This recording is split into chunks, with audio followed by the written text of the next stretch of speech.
In today's video, I'm going to teach you how to hide the taskbar on Windows 11. This is a quick and useful setting if you want a cleaner desktop, more screen space, or just fewer distractions while you work, browse, or watch videos.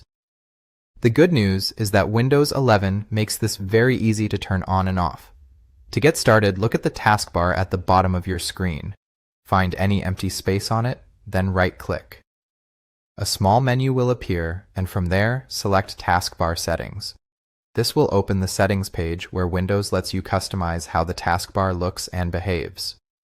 Once you're in Taskbar Settings, scroll if needed and find the section called Taskbar Behaviors. Click on it to expand the available options.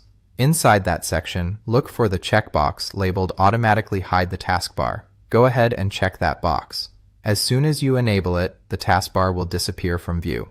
Don't worry, it hasn't been removed, it's just hidden to give you a more streamlined desktop. Whenever you need it again, simply move your mouse cursor down to the bottom edge of the screen and the taskbar will reappear. If you ever want to keep the taskbar visible all the time again, move your mouse to the bottom so the taskbar shows up, then repeat the same process. Right-click an empty space on the taskbar, open Taskbar Settings, expand Taskbar Behaviors, and uncheck Automatically Hide the Taskbar. That's all it takes to hide or unhide the taskbar in Windows 11.